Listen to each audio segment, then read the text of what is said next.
Good evening, everyone. Today we are going to discuss about the opportunity gold market in Australia for Mallika Hemachandra is viable or not. Let's have a brief about gold market in Australia. In Australia, there is a 3.5 billion gold market right now in the axis, where they are doing in the on Australian dollar terms. It's a massive market in right now, and there are some key success factors stabilize growth in the market or in Australia. There are economies stabilized in the Australia involving in e-commerce platforms. Australia consider gold as one of the investment opportunity, and the tourism is rising the Australia as well. In as well as the fashion trend is very popular in the Australia. In order to analyze this industry, let's take as a Porter's five forces. There are both domestic and international players in the market already. Therefore, huge competition in the market. The evolving trends in e-commerce platform also has lifted barriers to gold jewelry market. Australia are more consequence about the design and durability about. Therefore, the bargaining power of the customer also very high. Customers can compare the prices and bargain it's also high. Some Australians use gold as an opportunity for an investment. Instead of gold, they could switch to gem and diamond as well. Overall, Australia gold jewelry is very competitive and customer has more power. Let's talk about the competitor analysis as well. In here, there are 5 key players who are direct competition to Mallika Hemachandra in Australian market. Each competitor hold their own competitive advantage, and if Mallika Hemachandra Jewelry is planning to extend to the business to Australia, they have to utilize their own core competence and competitive advantage. I would like to hand over this session to Pulasti to discuss about core competence and competitive advantage of Mallika Hemachandra. Over to you, Pulasti. Thank you, Ranga.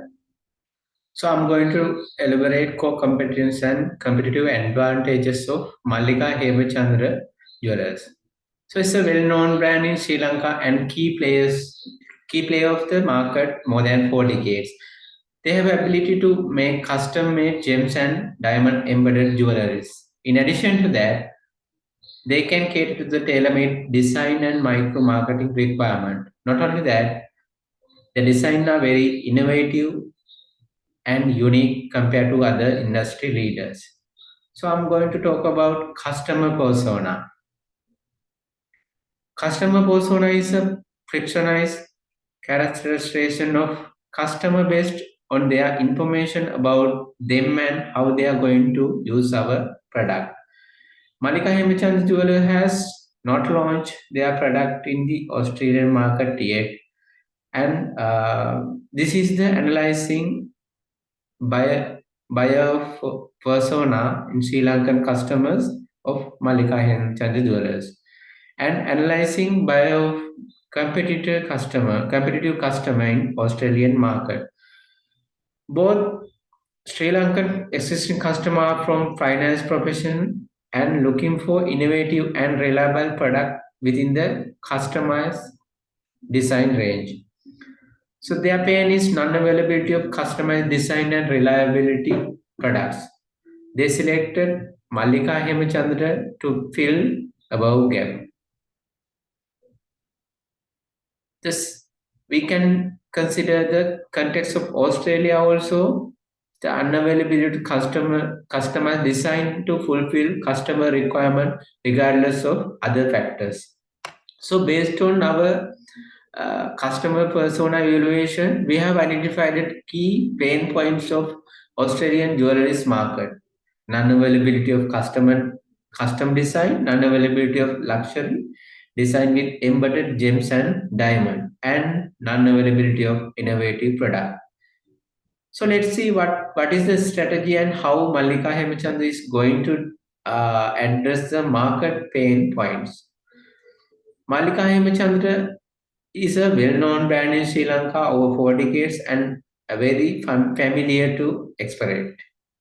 Mallika Hemachandra has unique, innovative design, and Australians are more concerned about the quality and the design of the good. Embedded gems and diamond into gold jewelry is a very innovative product in Australian market. So final point is inviting customer who need to purchase gold as an investment purpose. So I would like to invite Tushanko to continue this presentation. Thank you. Thank you, Pulasti. Here, I would like to talk about market segmentation. Basically, it's a market strategy that involves dividing a market into smaller group of customers with smaller needs, characteristics, or behaviors. This allows business to tailor their product, services, and marketing strategies to specific segments, which can lead to increased sales and customer satisfaction. When considering gold market in Australia, this is a large and complex market, and there are many difficult ways to segment it. Some of the most common segmentation we consider are behavioral, psychographic, demographic, and geographic. Under the behavioral segment, the variables would be towards the quality and design, what occasions customer would prefer to purchase gold, how the Australian customers' loyalty towards like that.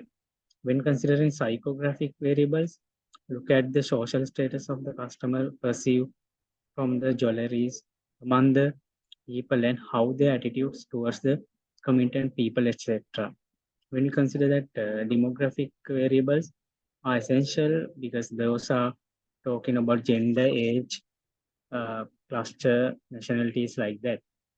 As the name of geographic stands, geographical boundaries which are firms to use to segment a market.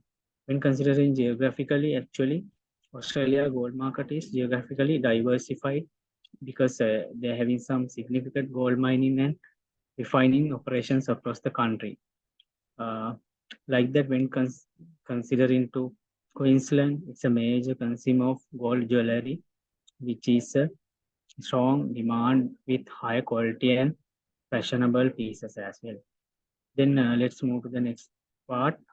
Why segmentation is important? Actually, this is very essential for the business to effectively target their desired customers. So by dividing like that, more personalized messaging, improve customer satisfaction, and ultimately increase the sales and revenue like that, they can get that benefits as a competitor. So next I'll hand over to that. Ayub, it's over to you. Thank you very much, Tushankar. Now let's discuss about target market. Unless an undifferentiated product is being sold, a company cannot cater to all the customers in the market. Therefore, target market would be a specific group of potential customers who the business aims to reach with its products and services.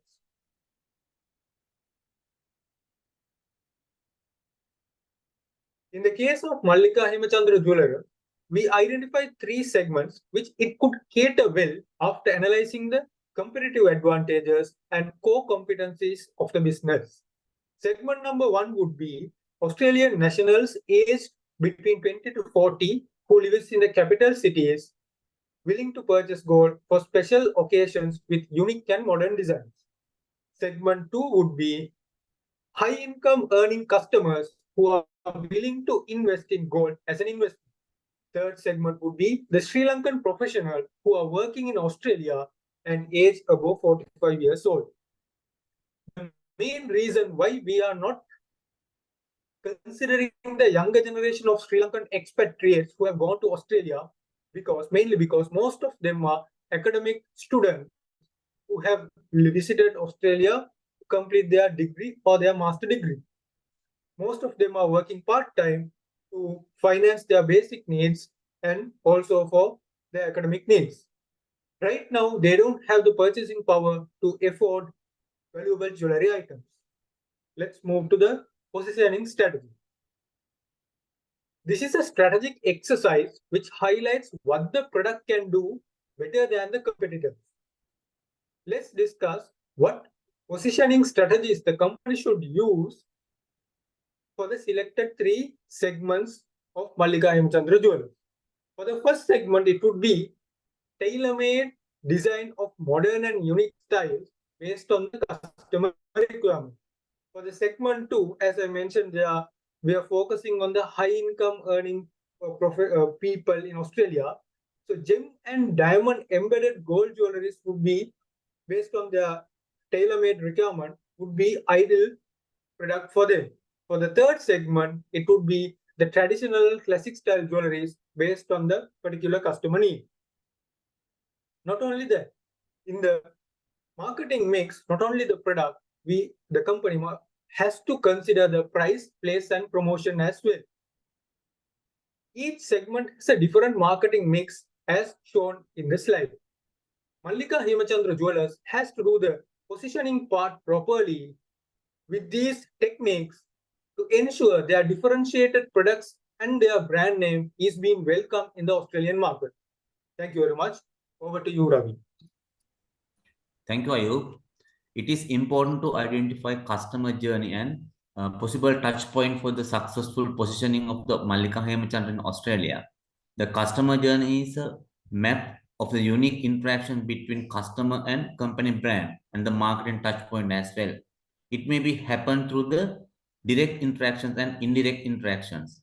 Ultimately, it helps to convert more leads and increase the overall customer satisfaction and customer loyalty.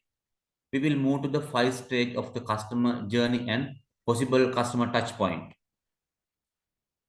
5 stages are aware, appeal, ask, act, and advocate. At the aware stage, potential customers become aware of the company brand. The possible customers touch point are learn about the company brand from the others and also high exposure to the brand advertising. In the appeal or consideration stage, potential customers search and compare the different brands. Therefore, they might look at the review of the social media and company-owned channels. At the third stage, customer actively search information of the selected brand. Then customer will refer to the demos and peer-to-peer recommendations. However, on the top of the social proof is crucial at this stage. At the fourth stage, customer will buy the product in store or online and use the product. Then customer needs to offer best in class customer support, personal offers, and relevant strategies to retain the customers. Finally, company arrives at the most challenging stage of the customer journey, that is advocate stage. The happy customers endorse the value of the product, and most importantly, customer will recommend the product only if they are truly convinced and satisfied. Now let's look at what are the possible modes the customer could purchase jewelry in the Australian gold market. The first mode would be purchasing jewelries by visiting the stores. And some customers would spend a lot of time to ensure the jewelries bought are as intended. Second mode would be online website of the jewelry stores. We know always lot of information is overwhelmed due to the emerging trend of the e-commerce platform. Third one is searching the jewelry vendor who manufactures tailor-made customized design. Then I would like to hand over the presentation to Dumind to explain pain suffered by the customer and under these 3 modes, and he will explain how Mallika Hemachandra should align the customer journey mapping. This is over to Dumind. Thank you, Ravi. Now let's discuss on pain points of these modes. At pain point A, visiting physical store for ready-made jewelries would be time-consuming and sometimes Ready-made ones do not suit individual identities and personalities. Customers have to remember designs and respective outlets from number of outlets they have visited. Additional traveling cost would be borne by the customers. The pain point B would be visiting online website of jewelry. This is there's overloaded information in the internet and picking the correct design would be challenging to customers. Image portraits and videos uploaded in those websites would be different from the actual. Quality of those images and zooming capability would also be challenged. Pain point C is about struggles faced by finding a jewelry maker who could make tailor-made designs. Prices would be higher as they are customized and doubtfulness of the final outcome would also be there in customers' mind. In my other slide, how the channels are aligned in every stage of customer journey. Now let's look how MAJ could cater its channels for each stage in customer journey. At awareness stage, there could be organization of jewelry exhibitions, and at appeal level, it could be social media pages, official websites, and a sales representative as physical stores. At the ask stage, sales representatives should be able to tackle customer by providing adequate and relevant information to customer queries. The chatbot embedded to website and social media pages also should cater into the queries, doubts, and questions of the potential clients. By mapping customer journey with relevant touchpoint channels, MHJ brand would be popular and lead to increase in sales, profits, and customer loyalty. When it comes to the final conclusion stage, finally, I would like to conclude this presentation by suggesting our suggestions from today's discussion. Selected markets would be catered with differentiated product as discussed, and core competencies of MHJ should be utilized well. Proper channels should be assigned for each touchpoint of customer journey to make sure potential customers would trust brands and products which company offers by become actual consumers of the brand and advocate and recommend the brand to other customers as well. I'd like to take this opportunity to give our heartiest thanks to Dr. Srinath and Senior Lecturer Tilina DK in order to carrying us through this journey and giving all the guidance and points where we should look into when it comes to launching MHJ at Australia. Thank you very much.